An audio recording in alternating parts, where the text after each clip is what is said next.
Exceed the revenue neutral rate for 2023-2024 hearings now open for comment.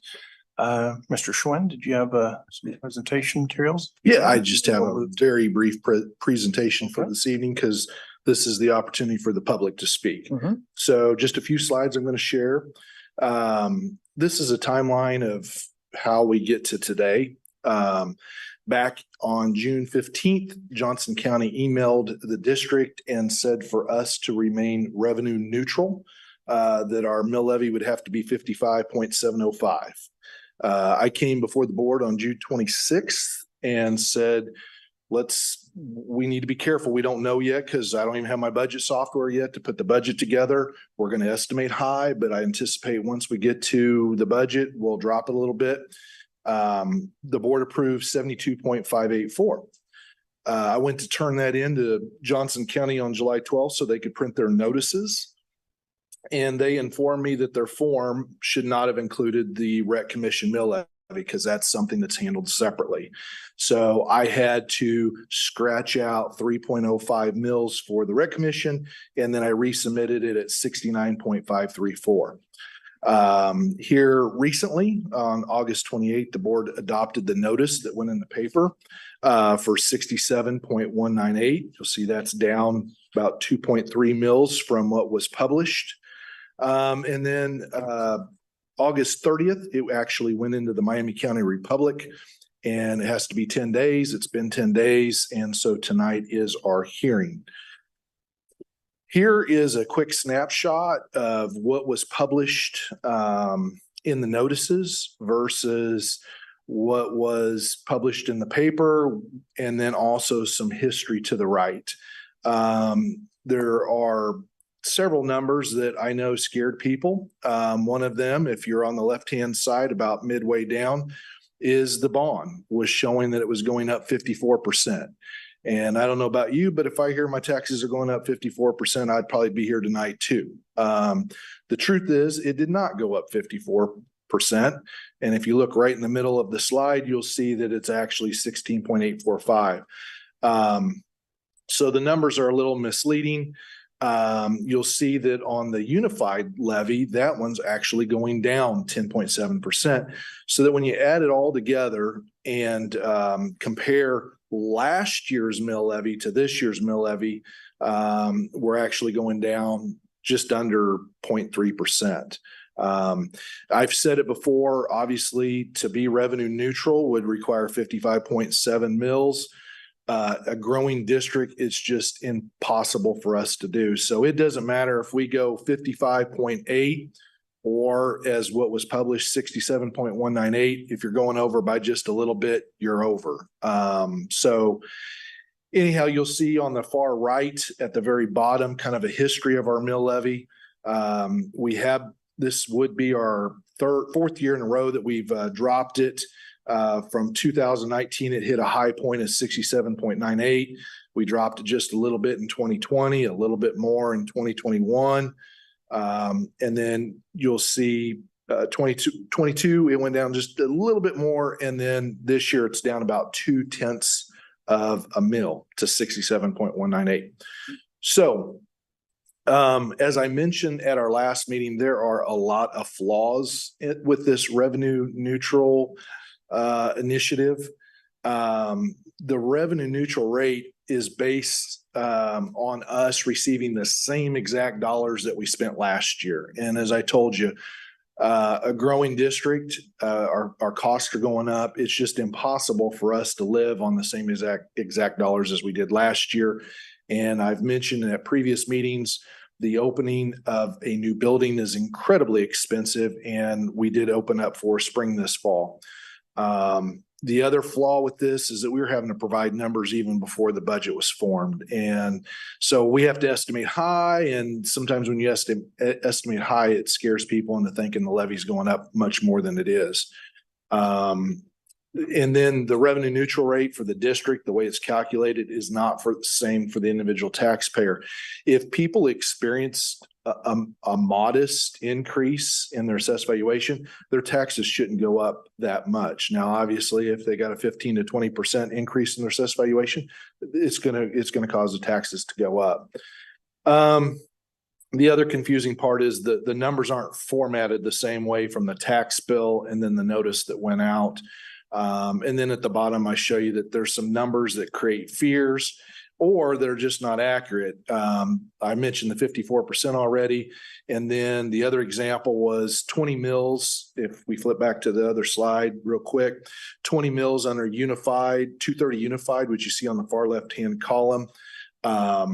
No, I'm sorry, the one just below it, 230 school general, that's set by state statute. So even though the county says to remain revenue neutral, that needs to go down to 16.446, you can't because it's set by state statute at 20 mils. So it's something they should have corrected before they put this process together.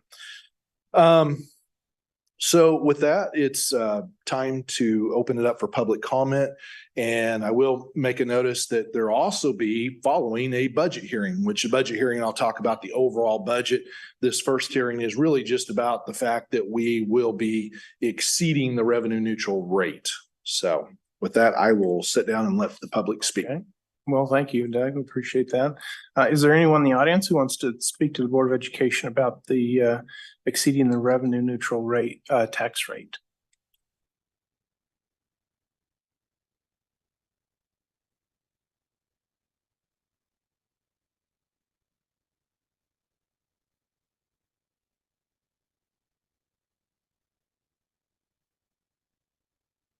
Good evening. My name is Jennifer Williams. I want to remind us, being in a school here, we know math, and a mill levy is not a proper comparison. When the value of a mill changes every year, to say that a mill levy is rolled back is not transparent, and it's actually confusing to people. If the mill levy had rolled back in 2014, when I bought my home, I paid $995.73 to the USD 230. As of this year, I'll pay $2,951.65 for my home just to the school district. That is a 196.43% increase in 10 years, which means my taxes have basically tripled from this school district alone. And I understand you talk about growing, but you're growing because you're getting new homes and you're getting new values and you're getting new factors into that equation. And so those homes are also contributing values in addition to my home that I'm having to pay 3 times the amount that I used to pay. If it was revenue neutral this year, it still would have increased $53 on my taxes because my appraisal went up almost 20%. And so revenue neutral still doesn't even mean that I'm neutral. It just means that your district would be. And so I understand what's said about the 20% or 20 mil is required at the state level, and they should fix that. And everybody points fingers to the state. But if you don't need it, reallocate or find somewhere that general fund can be used for other areas in your budget or something so that we can alleviate the pain.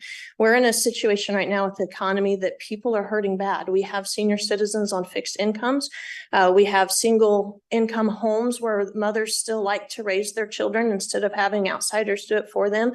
And the problem that I hear when you did the bond a few years ago, and anyone that was against it said we were against the children. And even some of your teachers got online and bullied some retired people. I watched a retired man said, I can't afford this. She said, well, I see you have a brand new truck. Why don't you sell it? And that's the mindset that we have now. It's almost like, in the Bible, we're told do not be wise in our own eyes. And we're told that pride goes before a fall. And I feel like sometimes that the education system comes in as this all-seeing eye that thinks it knows better than the parents. And they have to do this for the children. And they have all this stuff. What you're finding is you end up needing mental health in your schools now, which I don't think is appropriate, but you're needing that because you have issues that are created at homes. Divorce, the second leading cause of divorce is financial problems. So you're only contributing to the factor that these kids are not going to have 2 parents at home that are happy, that can be involved in the school, because you're causing them to not only have to work more to pay, but also to have to give up other parts of the community that are also important pillars, whether it's to church or community service or other factors that they need to be donating that extra time and money instead of always having to find out how to give more to the school district. I'm going to have to pay over $200 a month now this year extra to you guys between my house and my vehicles and everything else. And I homeschool my children. And now I'm going to have to take that time away from my children and my community in order to help you continue to build. Just because you can doesn't mean you should. And I just ask that you keep that in mind, to realize that don't get so wise in your own eyes or so big for your own britches that you think you're the only people in the community that need this money, because you might be the straw that breaks the camel's back, and you may end up with a lot of foreclosures because parents can't afford anymore in their escrow. Their insurance is going up, their fuel's going up, their food is astronomical, and not to mention Evergy's now wanting another $213 million. And so please keep that in mind, and let's find places when it gets time to the budget side. Let's not approve 69 mil. Let's find where we can look in the budget to see some areas that can be reallocated in order to help keep this affordable for people, so that you're not losing students out of the district and especially breaking up homes. Thank you. Thank you. Thank you for coming in. Any other members of the audience that want to speak to the Board of Education on the exceeding the revenue neutral rate?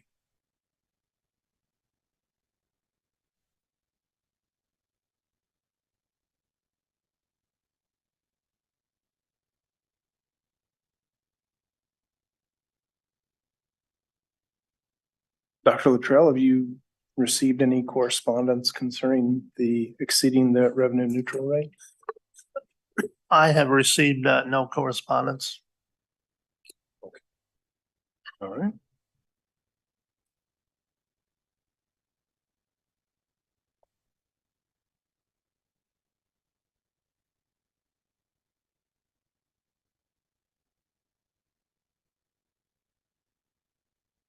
Okay, we'll see no other interest in public comments. The exceed the revenue neutral tax rate hearing is now closed, and we will move on to the budget hearing. So the budget hearing is now open. Mr. Updike? Yeah. On the agenda, it does say in the title, budget hearing 6:30 PM. Do you want to Okay, stick with that? We'll start the budget hearing promptly at 6:30. Thank you. 3-minute recess.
It's now 6:30. The budget hearing for the 2023-2024 school year is now open for comment. Mr. Schwinn, do you have a few opening comments? Yeah, I've got a few more slides to share on the overall budget. And I think the first one is probably the most important one. I pay taxes in Spring Hill just like everybody else. I've seen my property jump quite a bit in value. I don't like paying taxes any more than anybody else. So we do try to lower the mill levy as much as possible year in and year out. I'm just going to share with you why I don't believe we're in a position to levy it any more than we are. First of all, we're extremely thin on cash balances. You say, well, why did we get in that position? Well, there's several things that have happened to us over the last several years that have put us in a really tight spot. It's not something we did just last year that we're suffering repercussions. And it's not even poor planning, because a lot of these things we knew were coming. We adjusted, we saved where we could. But again, in a lot of situations, our hands were tied. First of all, I note that block grant funding, I know that was a few years back. We literally lost millions of dollars, at least $3 million. $3 million in this year's budget. Had we got that money, we would be lowering the mill levy more. The other thing we've mentioned, Net 365, we're still in this crazy situation where the kids show up and we have to wait a whole year before the money shows up for those kids. We got so close last year to changing the legislation so that we could get current year funding. We came very close until Governor Kelly vetoed it at the last minute. But that by itself would be another $1 million that we would have in this year's budget to put us in a better spot to lower the levy more. Next, new buildings. Anytime you open a new building, it's incredibly inefficient because you're not filling it completely. You're hiring a bunch of new people to operate it. And so the opening of Four Springs was very expensive and cost a lot to put people in that building to properly run it. It's important to note we have lowered the mill levy 16 in the last 17 years. I know sometimes people don't feel that when they go to pay their taxes, but we've made a point of trying to lower it every chance we can. Bonds, when we do issue bonds, it takes 20 years. The reason why I put it on there, we have to budget out and think, okay, what's going to happen 3, 4, 5, even 10 years out? And so when we issued those bonds back in 2016, 2020, we kind of knew where the mill levy needed to be to make sure we pay off our debts. And I can't emphasize anymore, we were on the extreme low end on ESSER funding. It cost us a lot that it was not funded equitably across the board. Many other districts around us got significantly more dollars than we did, which put us at a competitive disadvantage when trying to hire and retain staff. And then, I've mentioned before our budgets, we try to base on the long term to avoid the mill levy jumping way high one year and then lowering a lot the next year. We've tried to consistently go down if at all possible. And like I said, we've lowered it 16 the last 17 years. Salaries and benefits make up 70% of our budget. And if we're going to attract and retain high quality staff, it costs. And you'll hear later tonight that there were positions that we couldn't even fill with bodies in person. So, and then I know parents love smaller class sizes because kids tend to do better. Well, smaller class sizes cost more money. So the only way to trim dollars would be to let class sizes grow, and that's not good for student learning. So there are several factors there why we really weren't in a position to lower it any more than we could. Here is where our cash balances on July 1st, 2022 stand in relation to others in the state.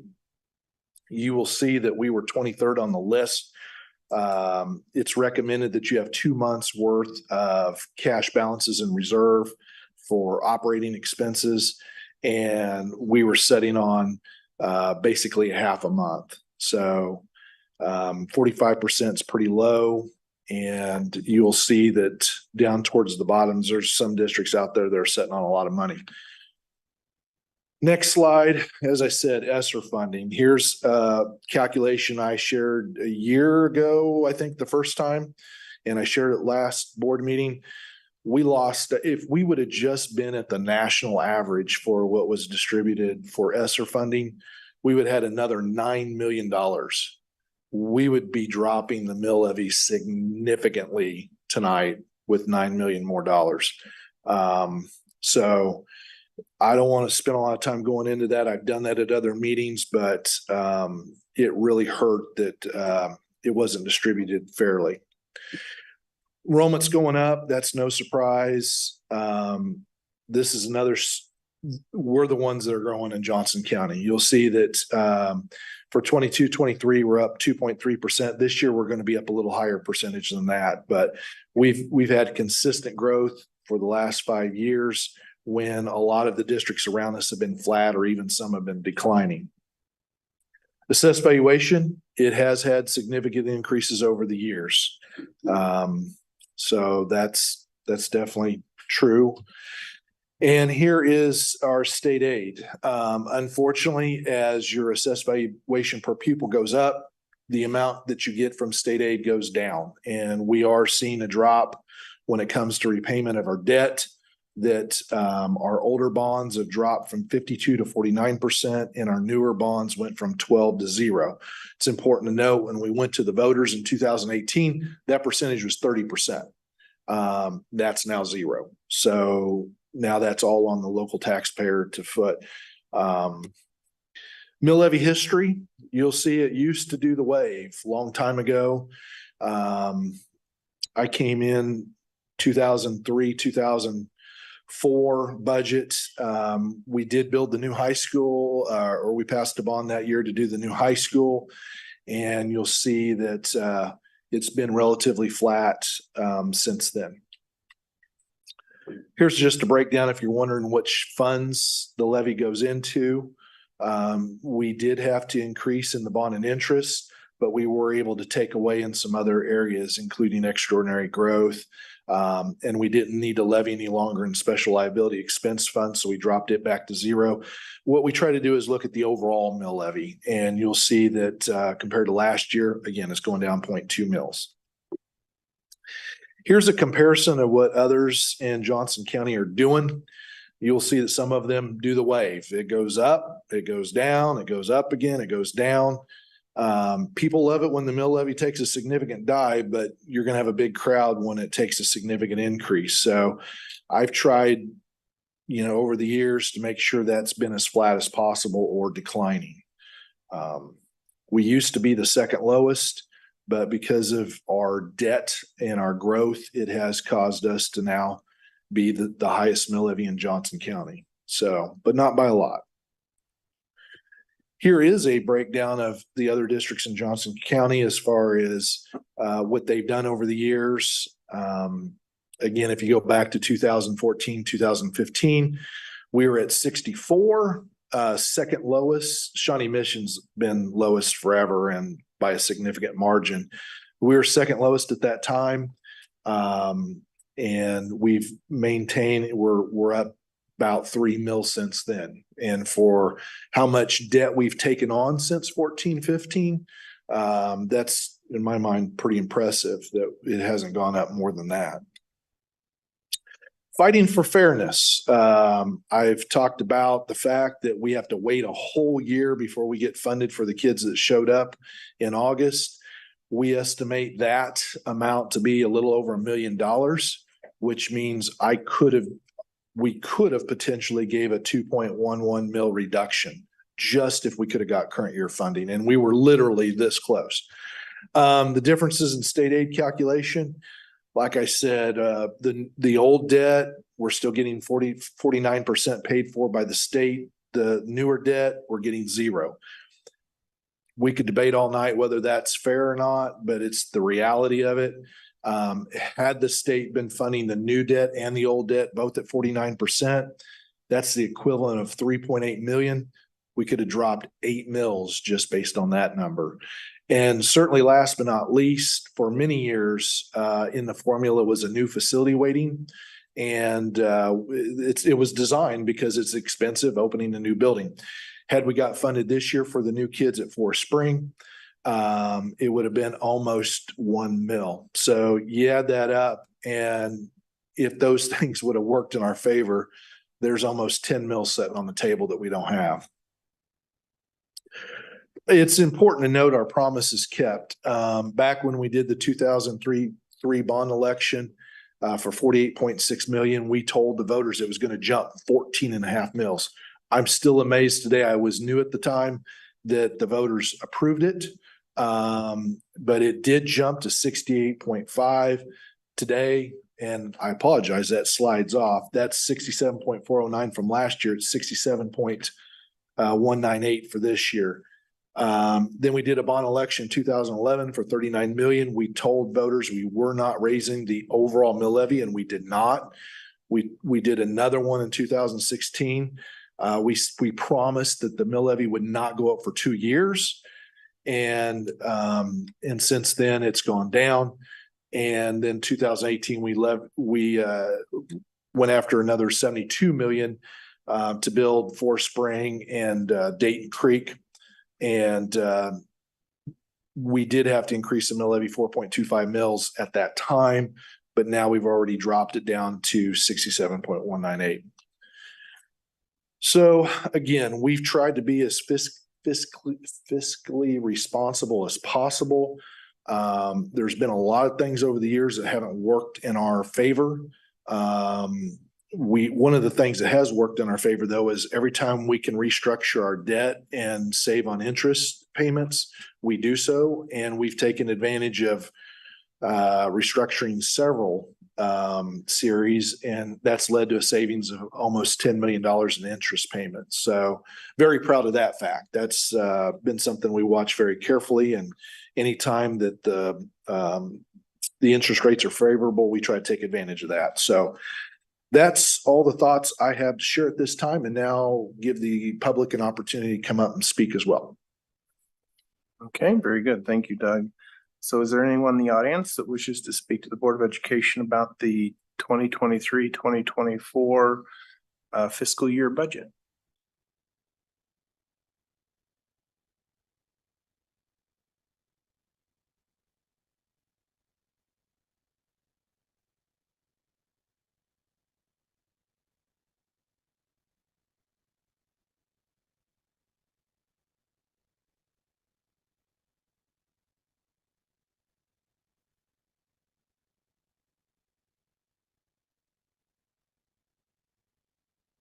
Dr. Luttrell, have you received any correspondence concerning the budget? I have not received any correspondence from patrons about the fiscal year 24 budget. You know, as always, if whether even it be moving forward, Mr. Swin or myself at any time will be more than happy to always sit down and answer any questions, explain the rationale for why allocations are made in the manner which they are. I do want to say that again, Mr. Swin, over the years, you know, we've been fortunate that he's been at the helm and has helped us navigate the very unique landscape that USD230 has, because of the many factors involving the growth, the fact that the growth also does impact each year. But yes, you do get increases in state aid for your students, but you also, because when you're growing and you get that aid, they also will lower the amount that many times that you're getting on your bond payment. And so, as he said, you know, at one time when we were getting 30% just on some of the most recent bonds from 16 and 18 is what the state was paying on those. Now that, because of, again, the way that our increases in student enrollment, as well as, you know, our increases in local valuations of property have now lowered that, where we get nothing, which means we have to make up that, you know, from our existing revenues that we take in. And you also saw with the factors that he permitted, and you've heard me take up a drumstick as well with the piece about the current year funding piece is definitely something that needs to be corrected. You know, there's a possibility that if the board chose that if current year funding were in place, we could potentially be here this evening being able to have an additional reduction in the mill of anywhere from, you know, up to 1 to 2.5 mills. You know, this year alone, our increased student enrollment to have for you later in the meeting, you know, right now we're sitting at close to getting about a week and a half out from count day. We're sitting at about 185 students ahead of where we were at this same time last year. And again, we are educating those students, which we have no problem doing, but yet again, we will not see any money revenue from the state for those students until next year, which means again, in the interim, we have to still, you know, pay the educational expenses that come with those students. And so again, it's just a lot of factors that go into it. It's very unique. But again, I do know, again, in my time here, have come to know that again, with the manner that USD230 has operated over the last 20 years, especially with their growth, with the many factors that have seemed to always, to some degree, have a not so positive impact when it comes financially from the state allocations or federal allocations, has navigated everything pretty well. And that we have been in a position, as even though it's not to the level that many of us would like to see with the mill levy, but you know, has kept it, you know, was to the level that we can without continuing to put the district further at risk. You saw the cash balances there, which comes out instead of having the 2 months, like he said, is about roughly about 2.5 to 3 weeks of cash balances, which again is pretty, you know, pretty thin. But again, thank you, Mr. Schwinn, for putting that together and explaining it to everyone in a manner that hopefully is they can understand and relate to. And we will, said as always, anyone is more than welcome anytime to reach out to me or Mr. Schwinn, and we'll do our best effort to sit down and explain any questions you may have about the budget. Very good. Thank you. Any final comments? Thanks, Doug. Just a refresher. Did we lose new facilities waiting with block grants? Is that when that? Yeah. It was in the formula from 92 to, I want to say 2015.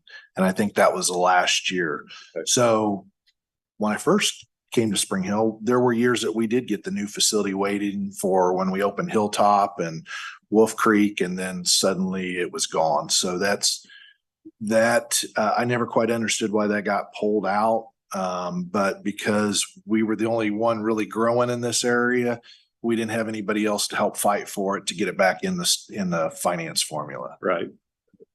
And I think I say this every year.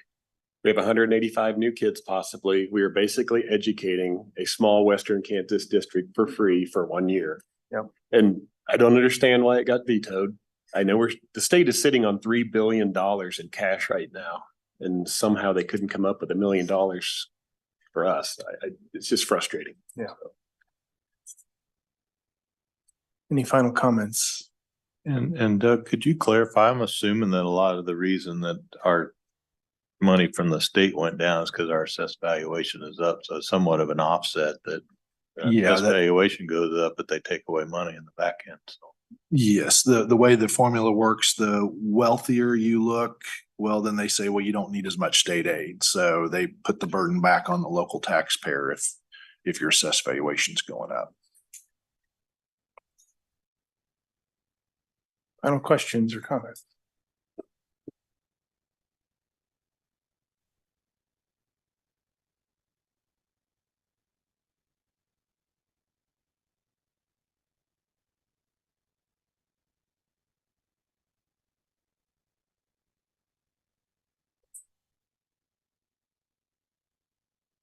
Hearing no other interest in public comments, the budget hearing is now closed.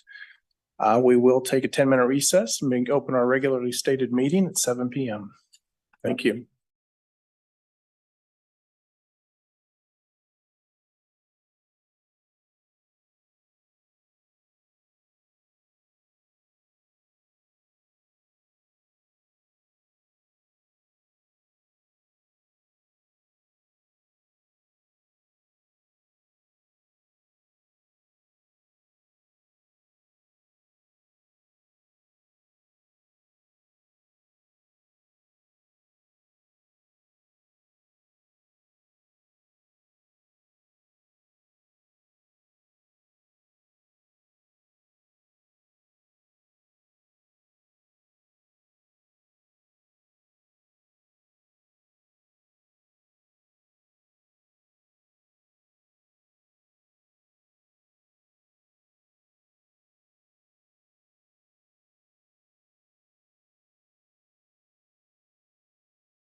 go ahead and call together or call to order our regularly stated USD 230 Board of Education meeting. Candy, please collect the roll. We do a roll call. Yes. Mrs. Milius, Here. Mr. Ewing. Here. Mrs. Sealing, Mr. Hoffman, Present. Mr. Updike, Yes. Mrs. Present. Mitchell, Yes. Mr. Anderson. Present. Very good. Moving on to approval of the agenda. So move. Second. It's moved and seconded for approval of the agenda. Any discussion or comment?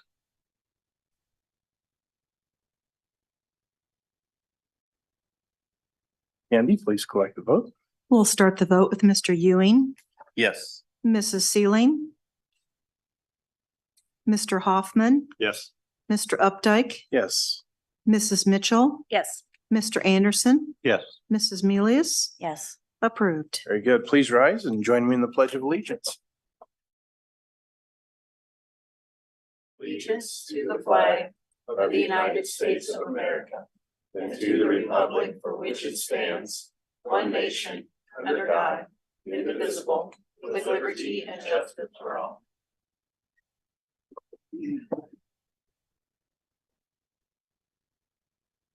Very good. Thank you for coming in. Thank you for joining us here this evening. The next item on our agenda is reading of the district's vision and mission statements. It's always good to have this as in the front of our mind as we work through our meeting and think about action items that we vote on.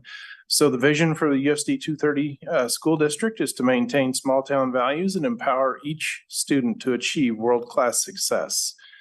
The mission for USD 230 school district is to be a school district that engages students to learn, create, adapt, and succeed in an ever-changing world.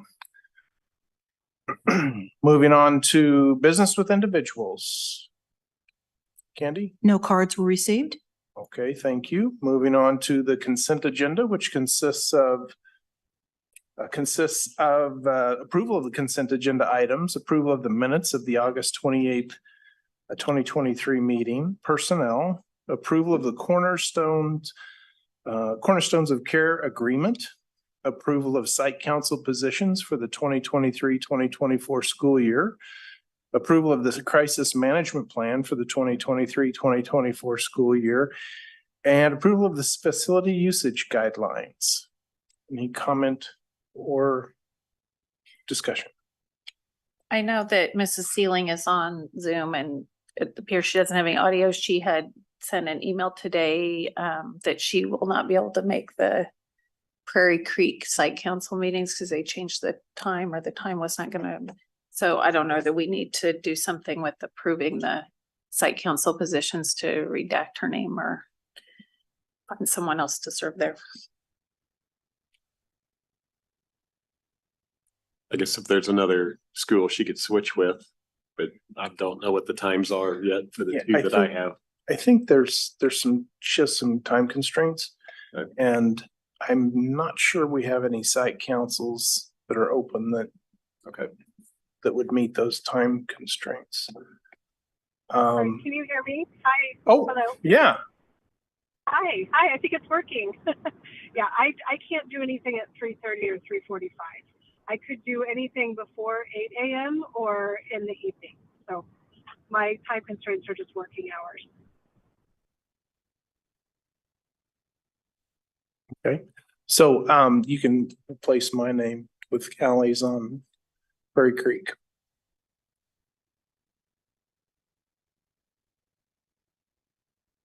And thanks for bringing that up, Sharon. Thanks for reminding us, Ally. I've got a question on the personnel.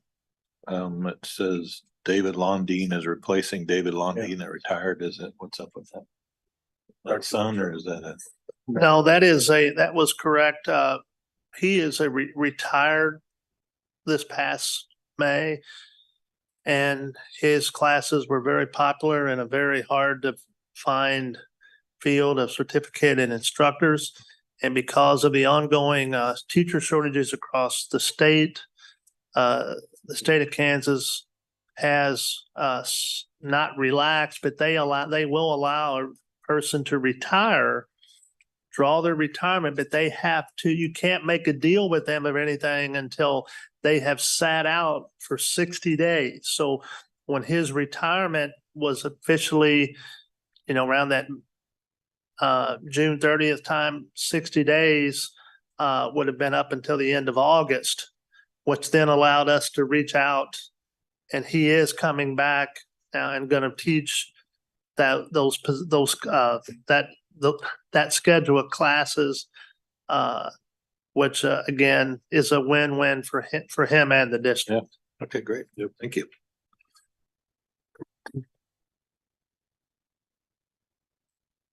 Any other questions or comments?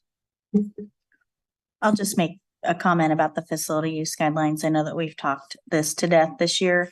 I think that we've done a ton of work on it, and happy where it's headed.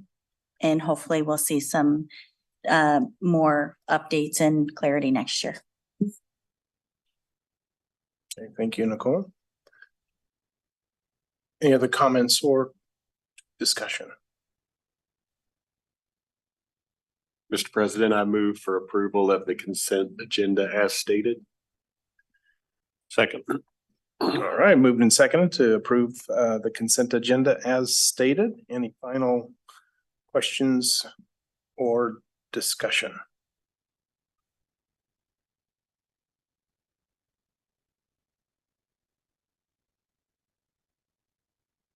Andy, please collect the vote. We'll start the vote with Mrs. Sealing, Yes. Mr. Hoffman, Yes.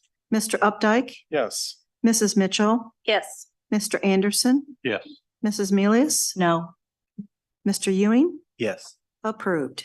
Very good. Thank you. Moving on to the good news, recognitions, and announcements. Dr. Luttrell.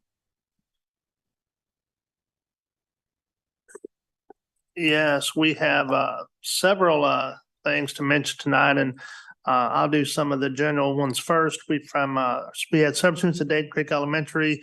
The entire school celebrated National Read a Book Day last week on Wednesday, and they were able to all visit the school library and discover ways that books can bring new worlds to life, as well as enlighten and transport, individuals onto exciting adventures, and as they're getting involved in that. We also had over at our middle school, Woodland Spring, those students have been preparing for the Burns and McDonald's Battle of the Brains. 8th grade engineering exploration students went to Union Station on Friday, September 1st to do some research, because they're competing against other engineering teams across the metro for a chance to have their actual design that will be judged, and that at the competition would actually become an exhibit at Science City. So they're been working hard at that. And we also had 5 students from Spring Hill High School that have earned the National Rural and Small Town Award from the College Board's National Recognition Program. And those students were Gavin Lindsay, Rylan O'Hanlon, Michael McCrate, Isabel Schmuel, and Henry Seitz. Congratulations to each of them. And their recognition definitely is a cause for celebration. And then before we do our highlight video for the month of what's going well, we also try to each month during the school year present and recognize if there's been nominations for staff members or patrons that have been recognized for a core value award in one of our 5 categories. And so this evening we have our principal from Forest Spring. I didn't say Dayton Creek, but Forest Spring Middle School, which is our newest school, is here. And she's going to be recognizing 2 staff members in the area of world-class staff. And I'll let her share the rationale behind the nominations. Mrs. Sly. All right. Well, thank you for letting me speak tonight. Opening a new school is a huge undertaking. And when I was doing interviews for our lead secretary and our assistant secretary's position, I knew that we needed someone in both positions that would be very, very strong. And boy, howdy, did I find them. I am very, very fortunate. And when we say world-class staff, we truly have world-class staff here. These two ladies, I'd like to recognize tonight, Jamie Rice. She is our lead secretary at our building. And Karen Pringle, she is our activities director secretary at Forest Spring. So Karen Pringle and Jamie Rice tonight. They have saved us many times. I tell you what, opening a new building, like I said, is a huge, huge undertaking. Between the ordering of all of the supplies to checking in those supplies that are still trickling in with the shipping that has been interesting yet this year, never knowing when you're actually going to get something. Every day we have UPS coming in with a smile and Jamie greeting them with a smile, even though she's doing it every day, many times a day. Checking those things in, checking them off the box, making sure that we've got what we ordered. That's the most important thing, is keeping sure that we know what we've ordered. Do we have it? And she is incredibly organized. I only have to say something one time and, I'll maybe make a comment. We're starting some student recognitions. And I made the comment the other day, boy, we need to get something to keep these tickets in as kids turn them in. And the next time I turn around, there they are sitting on the desk, labeled already. And I'm like, okay, wonderful. Thank you. It's that type of thing that makes her world-class staff. And then Karen Pringle, she's our AD secretary. Between checking in all those uniforms, making sure the buses are there on time, making sure that they're ready to go and that students know when they're going and staff know when students are leaving. It's just been a very huge job, and they have been tremendous at doing everything that they need to do to make everybody's life better, not just mine, but the students, the staff, and also the families, keeping in contact with them. So I couldn't be happier with the two front ladies that we have. They're smiling, they're happy every day, and that just makes it so much better for us and our students. I have to shoo students away because they want to come in and get those good feelings from them as well. So I couldn't be happier, and I just want to say a big thank you to them. Very good. Thank you.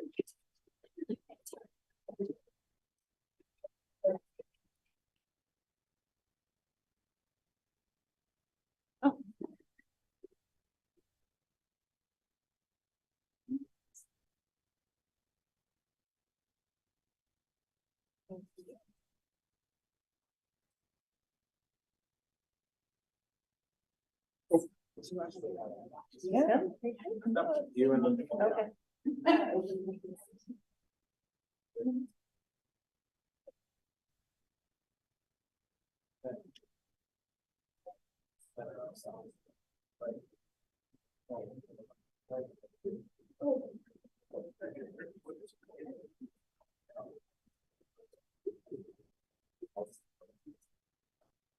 Ready, 1, 2, 3.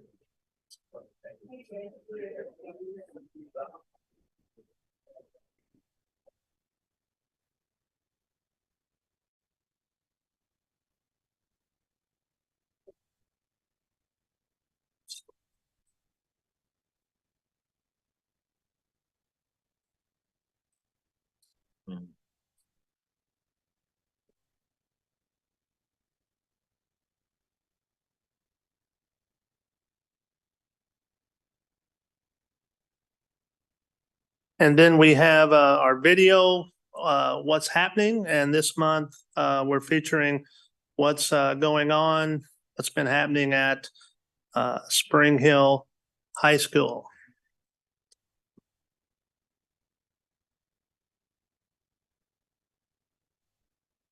Well, there's always things that are going well at Spring Hill High School.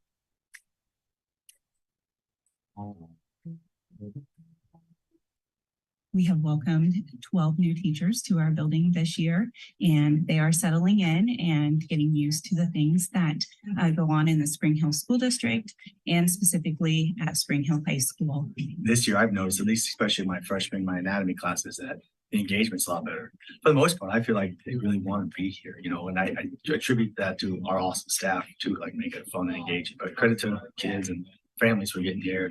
We have been getting up at the boards and trying to do some more kind of building thinking classroom techniques where the students are put randomly in groups. They go to the board, explore problems before we sit down and kind of make things more official. It's kind of their chance to make mistakes and everything's fine. Today, the freshmen are pretty excited. They're getting their fast bridge results back. We're talking about, what their percentile is, if they're on track or have risk. And we have a great program for our fast bridge testing going on here at the high school. Our varsity volleyball team is currently 3-0. We beat two big teams this last week, Blue Valley Southwest and Shawnee Mission Northwest. They were both ranked teams. And our next home game is Tuesday against Eudora. See you there. The kids have dove in head first. We are already powering through. They're learning about imaginary units right now and complex numbers and doing awesome. Friday night, we had a great showing at our football game, and we were able to have a great victory over Bonner Springs. And just overall, we've had some great school spirit within our hallways. This is my second year teaching the video classes. And this year we're taking some real strides towards putting together a weekly show and a weekly podcast. Final thing that's going really well is that this week the students in student publications will start publishing to StampedeNews.net. They worked up a production schedule to make 2 or 3 pieces of content go live every day. You can get that content by visiting StampedeNews.net, or you can get on our subscription email by emailing spub@USD230.org.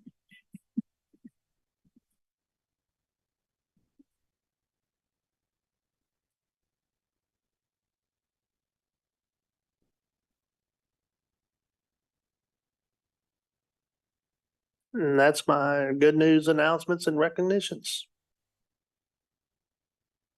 Thank you very much. Moving on to our discussion items, the Elevate update, Dr. Luttrell. Yes, as you know, we were not able to secure a in-person certified science instructor.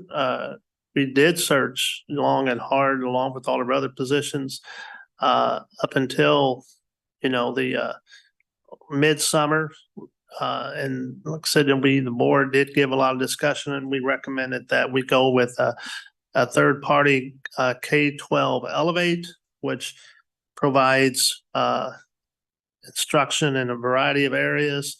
And here to give us an update on that this evening are as to just how that program has been going the first few weeks of the school year. Again, we did not get the program because of it was late in the summer when we finally just explored every option that we could to try to find a live person to be in there.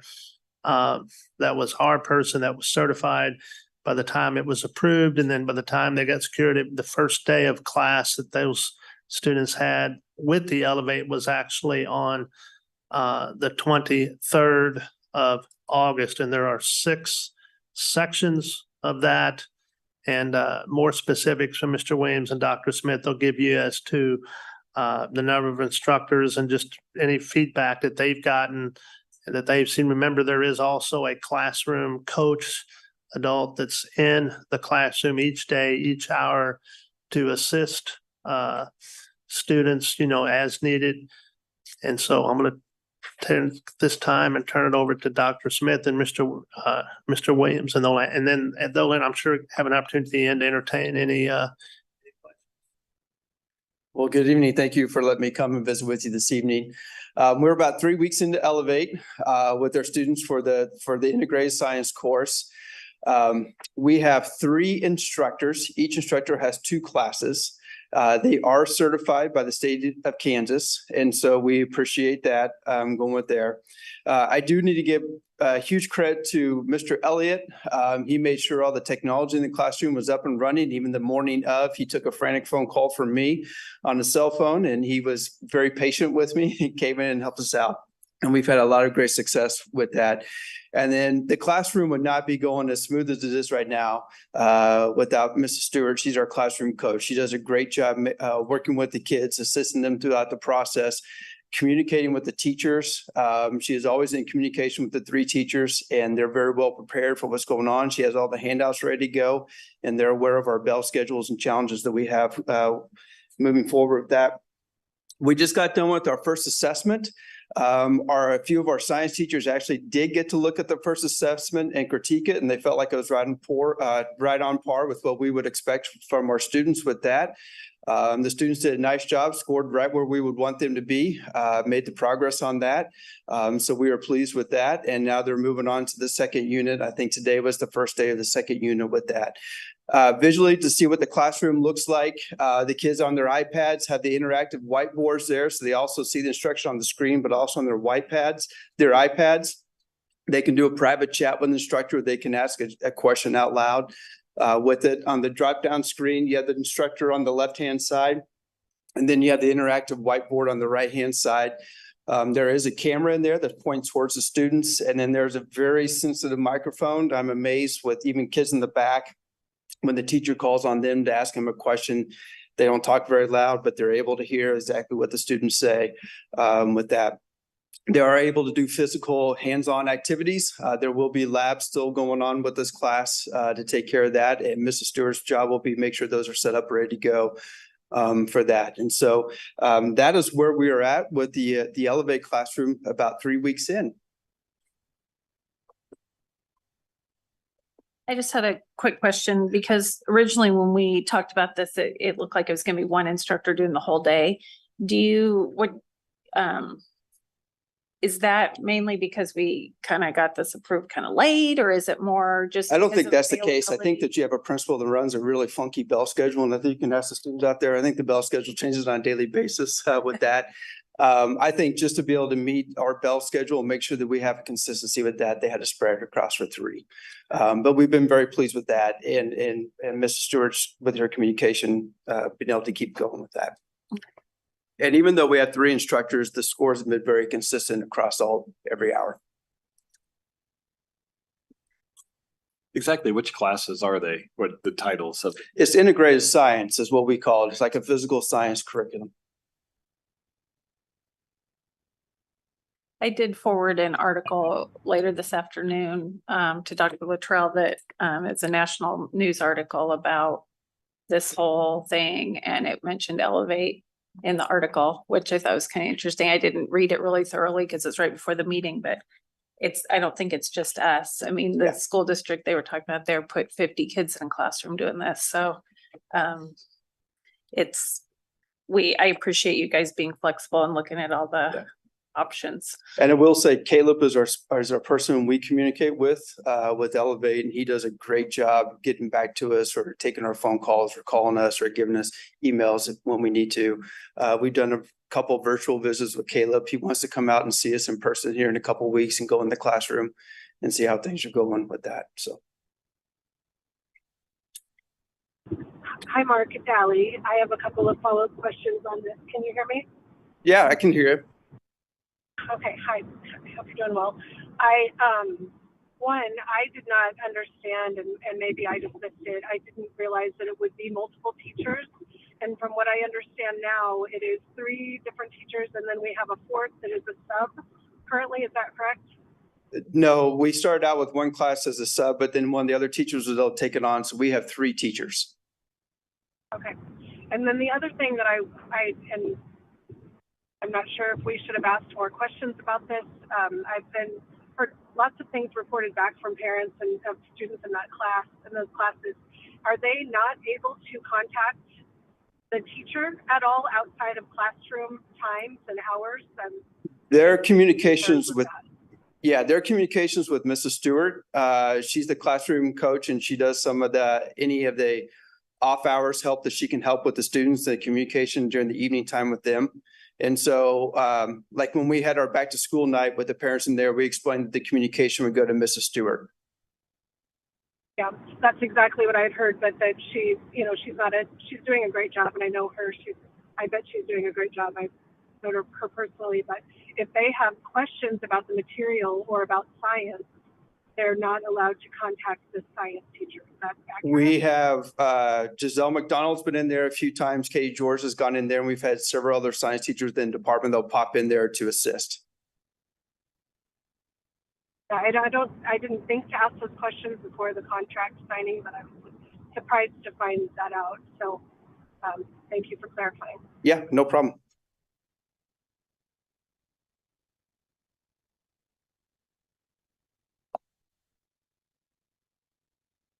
Any other questions or discussion? Did we just have that sub in that one class for a week or 2 weeks or? Seventh hour, I think it was for 3 days Okay. is what it was. And then we've had somebody else, the full-time teacher in there since.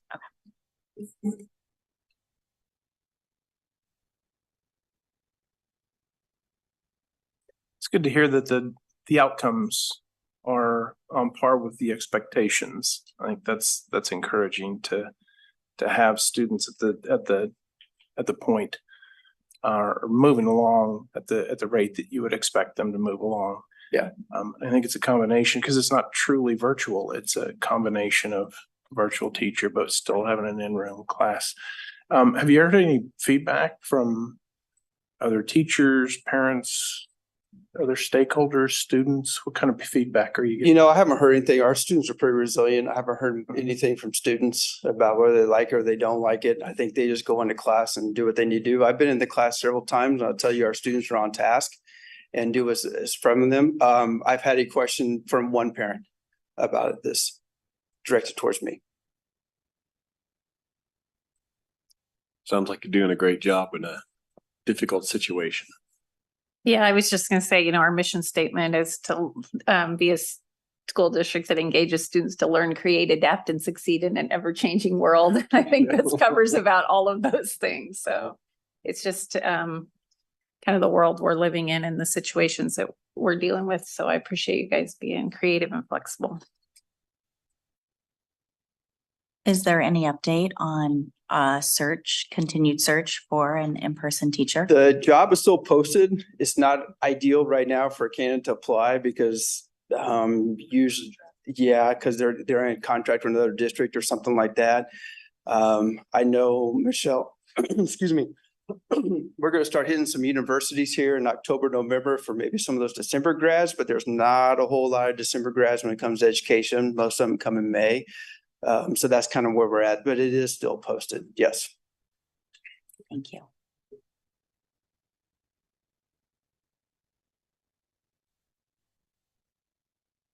Any other comments? Thank you for the update. Yeah. Very good. Thank you, Mark. And Dr. Smith, thanks for being there. Moving on to our next discussion item, which is request from the Spring Hill School Dance Team to attend nationals. Dr. Luttrell? Yes, as is customary, whenever we have a student group that wishes to take an overnight trip out of state, we request that they get Board of Education approval, and we ask also that they, in addition to just submitting a written proposal, try to make an appearance, their sponsor or students that would be part of that, and kind of speak directly to the reasons why such a overnight trip and experience is warranted. And so tonight we actually have two, but the first one sitting will be from our high school dance team. Hi, my name is Caitlin Hurst, and I'm a senior at Spring Hill High. This is my 4th year on the dance team and my 2nd year as a captain.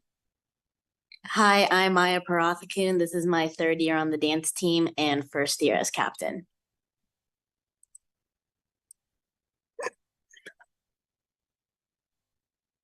So to give an overview of what National is, it is a CASHA approved event that is hosted by the American Dance and Drill Team. It takes place in Denton, Texas at the University of North Texas, which is 340 miles from the Kansas border. Our travel dates, we would leave on March 21st and then compete on the 22nd and 23rd, and then return home on the 24th. Our nationals attendees. We have our head coach, Miss Kelsey Stevie. This is her 12th year coaching and teaching and her 5th year in the district. And we have our assistant coach, Miss Sarah Gardner. This is her 2nd year coaching in the district. We have 9 dance team members and 1 manager, 3 seniors, 1 junior, 2 sophomores, 4 freshmen, 3 of which are dance team members, and the other is a manager. Every year we attend NDA camp, 2 competitions, as well as state. At camp this year, we got superior ratings on all of our routines, and we got a bid to NDA Nationals as well as a Heart of Gold award for how we supported other teams throughout the camp experience. At our competitions, it's a good way to get feedback on our routines and help us improve as a team. Our Spring Hill involvement, we perform at football games, basketball games, pep assemblies, and parades. It allows us to promote our team and bring spirit to Spring Hill. Our community involvement is we do kid clinics, which brings dance experience to younger girls who might be interested in trying out in the future. And every October we sell Pink Out t-shirts, which brings awareness to breast cancer.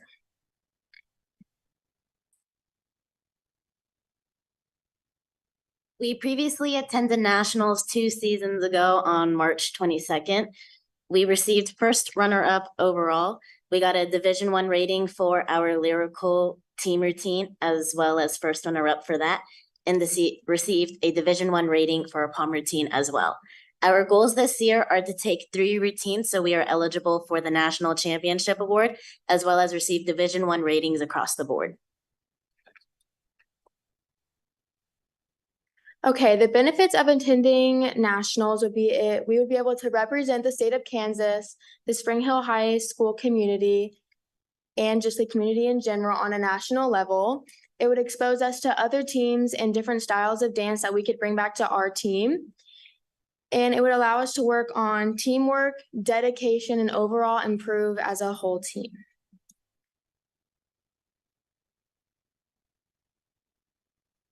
Finances and logistics. A majority of this nationals trip is funded through the dance team's efforts in fundraising. Our competition entry fees totals up to $1,475. To take 3 team routines, it is $380 each.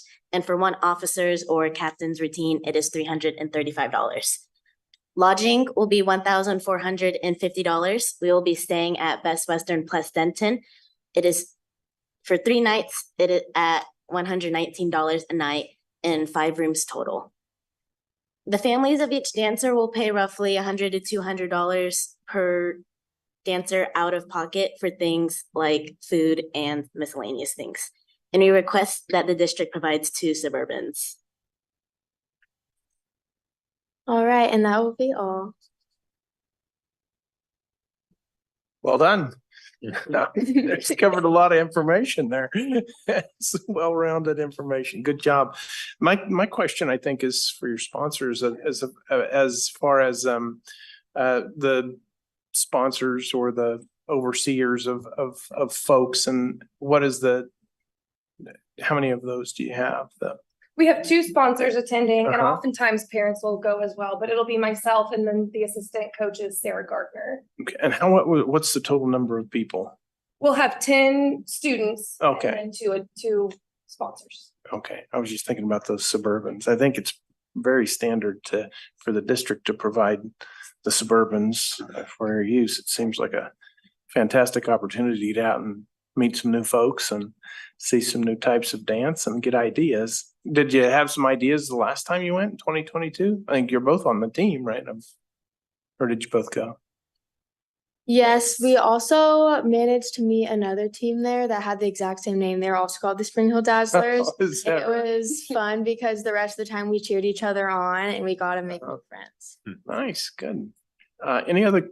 I didn't have any other questions. I thought it was very comprehensive. And, Really good presentation, yeah. I think, for the most part. I mean, I'm always very supportive of these trips. I think they broaden your perspectives and they allow you to definitely represent the school on a broader scale. And it's great that it takes a lot of work to get there, right? Because you got to fundraise and you got to have some commitment and all the practices and all the work. So thank you. And thank you to your sponsors for continuing to make the program better every year. So thank you. Yeah, thank you guys. Yeah. Any other questions? So you guys did really well last year. So this Yeah. year, keep it going. Yeah. Thank you for coming in and presenting. Very good. Moving on to our next discussion item, which is a request from Spring Hill High School FFA to attend nationals. Yes, we have our FFA group from Spring Hill High School, and I think they have gone on this trip in the past, but they're here to share again their request for this trip later this fall. Hi, we're from the Spring Hill FFA chapter. I'm Brooklyn Sharon. I'm a sophomore. This is my second year in FFA, and I am the secretary of this chapter. Hi, my name is Ellie Wimbold. I'm a senior, and this is my third year. I am the chapter reporter. And hi, my name is Hannah King. I'm a junior this year. This is my third year in FFA, and I'm the vice president. We are also wanting to tell you we are 3 of the 4 of us that are competing at nationals this year. As the Flory team, the 4th member is at college right now, so she could not be here tonight. So National Convention is a yearly event where over 65,000 FFA members across the nation come together in Indianapolis, Indiana, to celebrate their accomplishments and find inspiration for their next steps in agriculture. At this event, we will be exposed to 300 colleges and agricultural businesses at the Career Expo. We will also attend some standards-aligned workshops taught by industry professionals, and we will have the opportunity to mingle with other FFA members from across the country. Again, at the National Convention, we will attend sessions celebrating the best and brightest of FFA across the country with motivational and notable speakers like the U.S. Secretary of Agriculture or the U.S. President himself or herself. Tours of agriculture businesses. Well, we will also tour agriculture businesses in Indianapolis, Indiana. And we also attend National Days of Service and we will prepare for college or trade school. All right, so this year our floriculture team is going to be competing. It's composed of us 3, Hannah, Brooklyn, Peyton, Sharon, and Ellie Weinbolt. This year we'll be competing at nationals in Indianapolis, representing the entire state of Kansas, not just Spring Hill, because we did win state this year, and that qualifies us for our national competition. We were the 5th overall team the last time that we did compete at nationals, and we also had the high individual in the entire country. So some of the tours that we get to go on include like greenhouses. We went to the Slugger Museum. We went to dairy cattle and honeybee farms. So that's just some of the few things that we get to do, but every year we get to do something different, and it's a great opportunity for us to explore real careers in agriculture. That's it. Just to do some breakdown of the expenses, we are kind of in a little bit of a holding pattern because registration isn't actually until next Wednesday.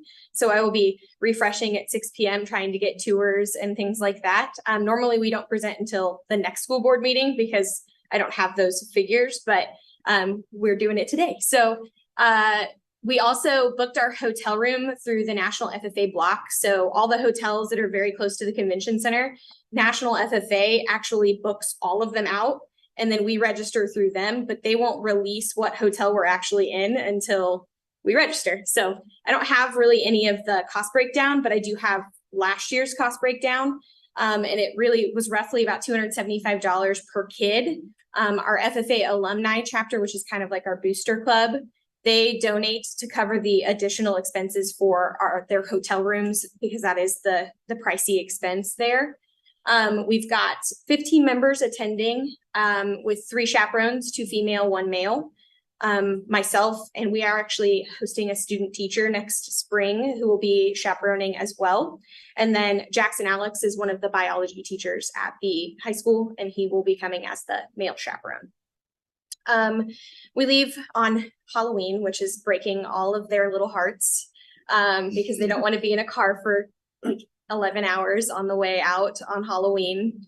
But we will be back on November 3rd later in the evening, which is a Friday night. So it's Tuesday to Friday.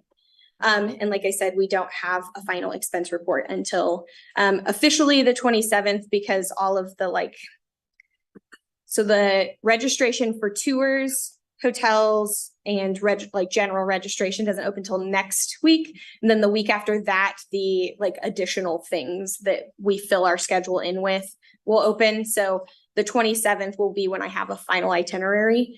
The only thing I actually know for certain is their schedule, because they released the national competitor schedule a little bit earlier than everything else. Cost for this school district, we would need 2 substitutes to cover myself and Mr. Alex's classes. The cost of fuel and use of 3 district Suburbans. And then historically, when we have had a team that has 1 state and is competing to represent not only Spring Hill, but Kansas as a whole, we've asked that the school district pay for just their hotel room. And since that is all ladies this year, there would only be the need for their 1 hotel room to be covered by the district. So the other kids, their rooms won't be covered. They'll pay for those and we'll fundraise for those. But we ask that you guys would cover that. I did want to point out, looking back on this slide, this was actually, that's Brooklyn in the upper corner, learning about how they're using robotics in future technology. And then this middle one is a crop hybrid program that one of our current members is looking into. And he talked about it for a week afterwards. He was so excited about potentially looking into agronomy as a career. And he has no ag background whatsoever. And then that bottom picture is actually a pan view of the Career and College Expo. Every program or every college that offers a trade school or agriculture, community college, or 4-year degree program is represented there. And I make them go talk to colleges, even though they all have their hearts set on the ones in our area. But in the past, we've actually seen some kids go to Purdue, because that is the home college in Indiana.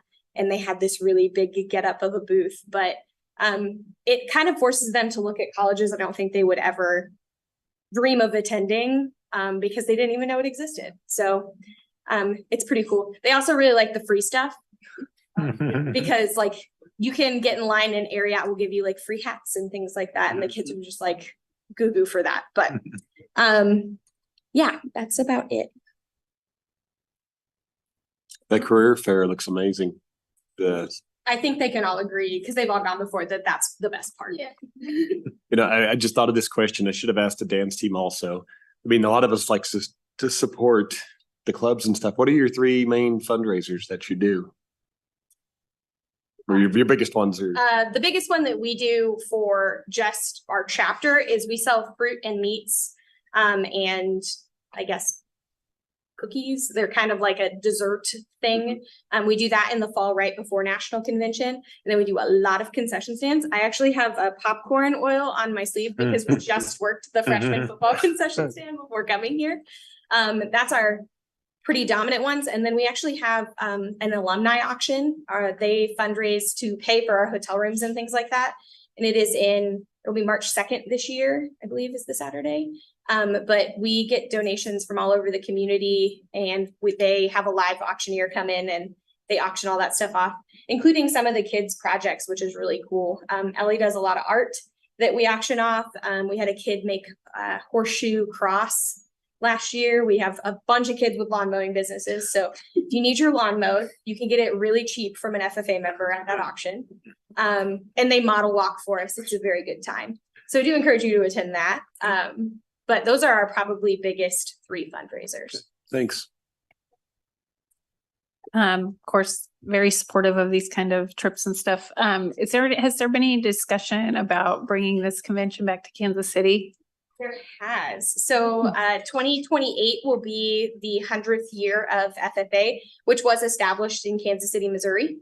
I was part of a lobbying committee to try and bring National FFA back to Kansas City. Our biggest holdup, which we did find out with the draft, is that we do not have enough hotel rooms for 65,000 people to attend Kansas City for that convention.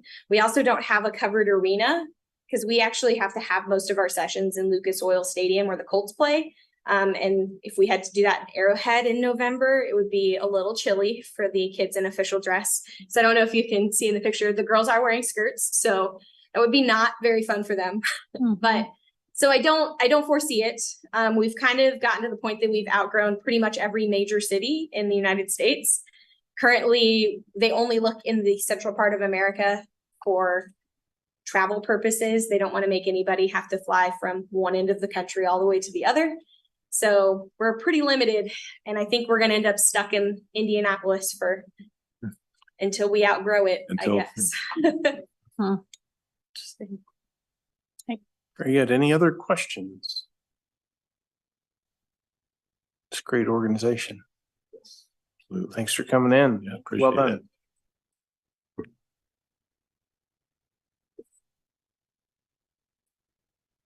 it. Moving on to action items. The first action item is the revenue neutral rate resolution. Yes, the board is asked to approve the revenue neutral rate resolution. And Mr. Swin, if you want to make any other comments, I mean, it's pretty, they just take the vote, correct? Correct.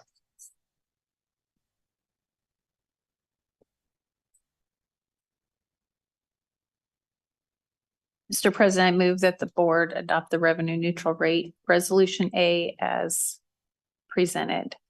Do I have to read it? Yes. Okay.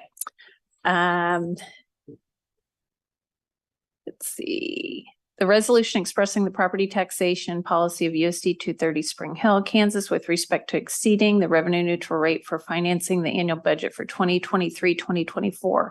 Whereas 2021 SB 13 and Senate sub for HB 2104 provides that a levy of property taxes to finance the 2023-2024 budget of USD 230 exceeds the revenue neutral tax rate to finance the 2023-2024 budget for USD 230 be authorized by this resolution. Now therefore be it resolved by USD 230 that the 2023-2024 budget with the levy of property taxes exceeding the revenue neutral rate calculated for 2023-2024 as adjusted pursuant to 2021 Senate Bill 13 and Senate sub for House Bill 2104 is hereby adopted for the following funds: general, supplemental general, capital outlay, bond and interest, special liability, and extraordinary growth facility, adopted this 11th day of September 2023 by USD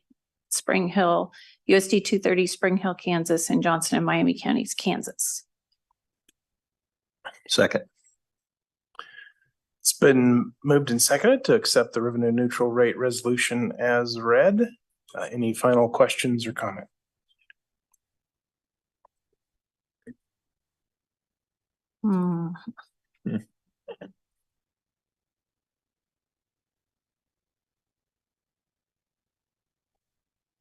Andy, please collect the vote.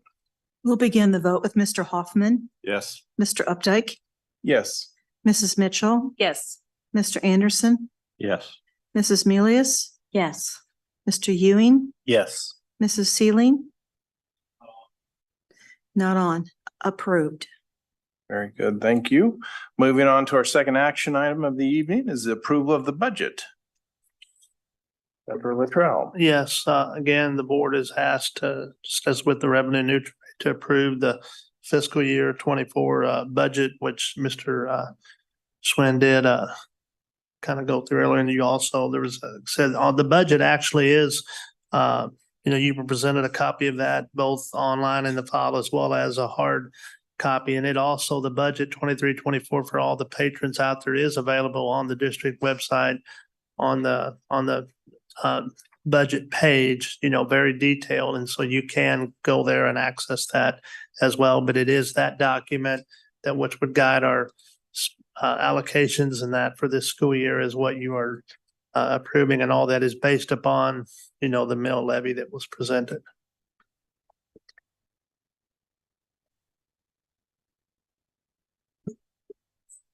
Mr. President, I move we approve the budget as presented. Second. It's moved and seconded to approve the budget as presented. Any final comments or questions, discussion?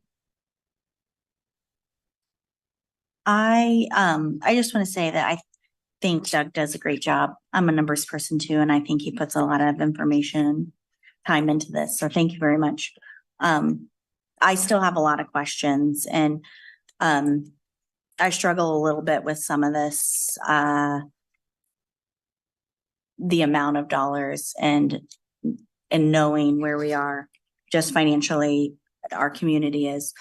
I struggle that we keep hearing that it's really hard to live off dollars, the same amount of dollars that we did last year, because I feel like a lot of our community are living off the same dollars that they made last year. So at some point we have to really dive in and tighten our belts. And I know Doug does a really great job of that, but I still have lots of questions for me so that I can speak to it and feel confident that I've done all my due diligence. So again, thank you for all your hard work. I still have lots of questions. And hope to spend some time really looking at a lot of the details. Thank you, Nicole. Any other questions or comments, discussion?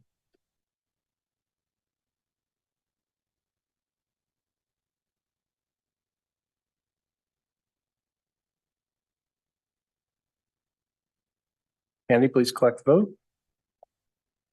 We're going to begin the vote with Mr. Updike, Yes. Mrs. Mitchell, Yes. Mr. Anderson, Yes. Mrs. Milius, Abstain. Mr. Ewing, Yes. Mrs. Sealing, Uh, not online, Mr. Hoffman, Yes. approval 5-1. Very good. Thank you. Moving on to our next agenda item, which is the board work calendar. Dr. Luttrell. Yes, I put there the, again, the ongoing, working document for future meetings, which again, I always say will kind of continues to be juggled and added to as things come up. You will see that in the coming meetings, especially in October, November is when you'll be getting some of the information we kind of referenced before with the open enrollment, transfer, policy drafts that have to be approved by January. And we'll also be bringing you, there's meetings under, we'll be bringing you information about transitioning the Springer High School into the weighted grades. And that process is ongoing. So in addition to the regular meetings, we also will begin soon. In fact, the next meeting that we have at the end of this month on the 25th, we will be having our 7 a.m. meeting sessions, several of those coming up. And at those meetings, which start at 7 a.m., we try to limit a lot of the information that's presented because we're unable to stream those meetings. And so we try to keep those based to the school, maybe some other information that, but really we try to do not want to make too many decisions, action items in those meetings if we can keep from it. But those are some of the things that we'll keep your eye on over the next few months as we head into the end of the calendar year, plus then pick up with the new year in January.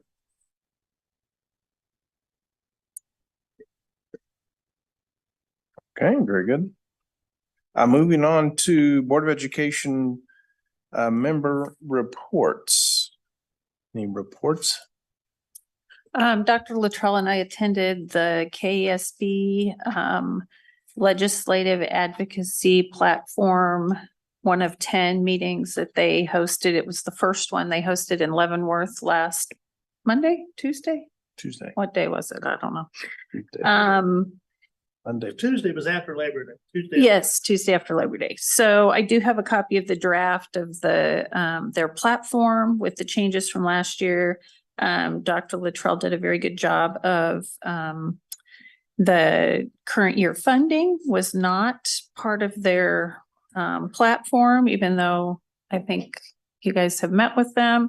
And he did a very good job articulating why that's important. And I do think there was at least one other district there that is in agreement with us, and that is DeSoto. which they're expecting a lot of growth up there. And they have a new superintendent.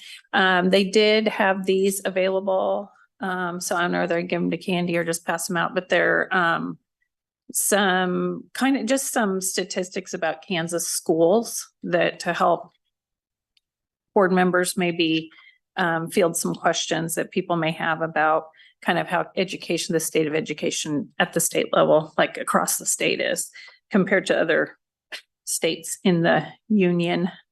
I think that's it. I was at the Woodland Spring Middle School Site Council. It was a good group of folks. Paul Carter did an amazing job in leading us and facilitating us through that process. I thought it was really well run. And we've elected a chairperson and a secretary as well. So it's important that we have those folks. And one of the things we started out with was the bylaws of the particular site council. I thought it was good to get that information out there. Then we moved on to the strategic plan that Woodland Spring Middle School faculty, staff, administrators are all working on to support the overall strategic plan of the district. And I thought they'd done an excellent job of really providing clarity around not just stating what they wanted to accomplish by 2028, but how they were going to measure that as they moved along. I think sometimes we forget about the measurement piece. And so they have that in there. I thought it was great. The theme is that they have for that is Stallions Connect. And they talk a lot about communication within the middle school, within and external to the middle school. Then we moved on to talking about fall sports and actually an activity night. They had a 6th grade activity night that was, I want to say they had 90 plus 6th graders there. It was just a phenomenal evening, I guess, and gave folks an opportunity to participate in activity. Fall sports are in full swing. That's super engaging. In fact, it was too hot for the football game the night before, so the original facilitator was at a football game to have an administrator there over in Baldwin. And so they were able to, you talk about adaptability and resiliency. They were able to work through that. And then they gave us an update about what's going on in Woodland Spring, what's different. And they talked about the Bell schedule and how they've been able to arrange the lunch schedule so you don't have 6th graders eating at 10:30 in the morning and then going all afternoon. So they've worked that out. There's bumps in the road, but everything was going well. And then we had a brainstorming session around topics we wanted to discover. I walked through just the state statute that requires site councils and really the authorities that those site councils have. And we talked through some topics like creating a great environment within the school, identifying best practices and where to gain efficiencies within the district or within that particular school as well. So that's a real quick high-level overview of that site council, but it was really well attended and well facilitated. Any other reports?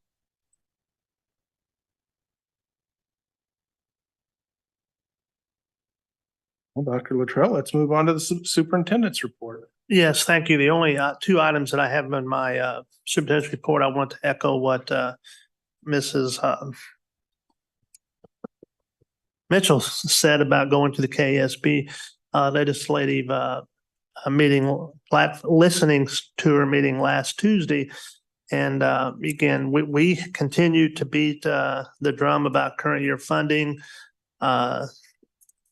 Like anything on any platform, they're very particular how they word things because they don't want to appear to take too hard of a stand either way. I do, and I am positive. I feel pretty good that we're going to get something in there. I am going to follow up here in the next day or so with the region president, again, reiterate our stance of how important current year funding is. We also believe, or I also believe, it's going to gain more traction this year simply because of the fact with the open enrollment taking place and some districts will want to see an increase. They're going to want that money then, not have to wait. They haven't been in that type of a pattern to have to worry about it. So we're hoping that when we also know that our state representative Thomas is going to, again, work with us to take up this cause, and we're going to continue to try to knock on every door that we can that can help us, get this not only to the desk like it did this past year, but, actually get the pen on it with approval, because as you saw earlier tonight, the budget, it impacts so many areas and would allow us to do a lot of things that are challenges that we're unable to do.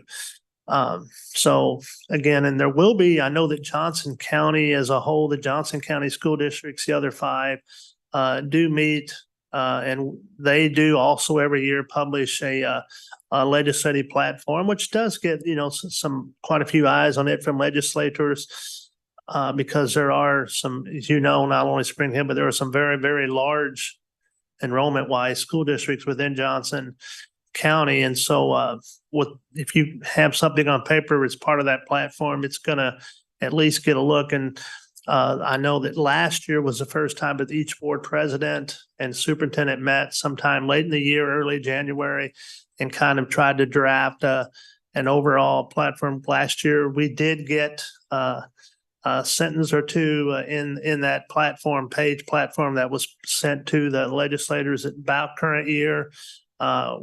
The plan is that this year maybe we could get a paragraph in there, because I know several more of them, as Director Mitchell mentioned, are on board with it. There are some districts that are growing to our east that have seen significant growth in the last few years that are also willing and want to see this get into effect. So we're going to continue working on that. But again, we're going to have to continue being our advocates ourselves and leading the charge to get people behind it and explain the rationale as to why it is important, how it impacts the mill, and how it is something that can benefit, patrons. And as was also said, we may not understand the complete state budget, but when just looking at their bottom line on paper, there's no reason they cannot fund the current year amounts, because they're going to fund it anyway. They're just holding on to it.